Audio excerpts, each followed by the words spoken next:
বাংলাদেশের বিশ্ব ঐতিহ্যবাহী একটি স্থান ষাট গম্বুজ মসজিদ। মুসলিম স্থাপত্যের অপূর্ব নিদর্শন এই মসজিদটি বাগেরহাটকে নিয়ে গেছে অনন্য উচ্চতায়। দেশের দক্ষিণ পশ্চিমের জেলা বাগেরহাট শহর থেকে মাত্র 7 কিলোমিটার দূরে খুলনা বাগেরহাট মহাসড়কের উত্তর পাশে ষাট গম্বুজ বাস স্টপেজ লাগোয়া সুন্দরঘোনা গ্রামে অবস্থিত ষাট গম্বুজ মসজিদ।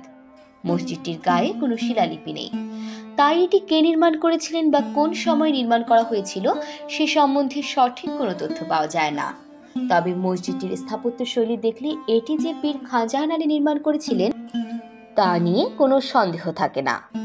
ধারণা করা হয় তিনি 1500 খ্রিস্টাব্দে মসজিদটি নির্মাণ করেন।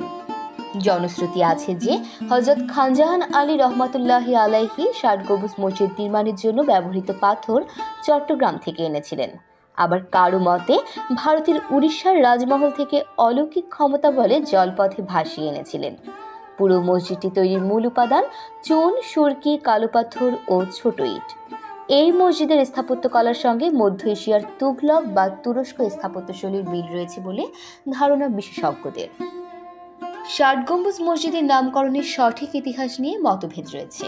ঐতিহাসিকদের মতে সংস্কৃত শব্দ সাদ ও ফরাসি শব্দ ছাদের ওপর গম্বুজ থাকায় এটি ছাদ গম্বুজ থেকে ষাট গম্বুজ হয়েছে।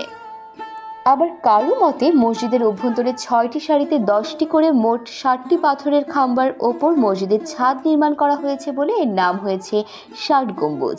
আবার মসজিদটির ছাদ সমতল নয়, এটি গম্বুজ আকৃতির। সেই থেকে মসজিদটি ছাদ গম্বুজ নামে পরিচিতি লাভ করে। পরে কথ্যরূপে ষাট গম্বুজ নাম হয়েছে। মসজিদটি উত্তর দক্ষিণে বাইরের দিকে প্রায় 160 ফুট ও ভেতরের দিকে প্রায় 143 ফুট লম্বা এবং পূর্ব পশ্চিমে বাইরের দিকে প্রায় 104 ফুট এবং ভেতরের দিকে প্রায় 88 ফুট চওড়া। ষাট গম্বুজ মসজিদে গম্বুজের সংখ্যা মোট 81টি। 7 লাইনে 11টি করে 77টি এবং 4 কোণায় 4টি করে মোট 81টি গম্বুজ রয়েছে।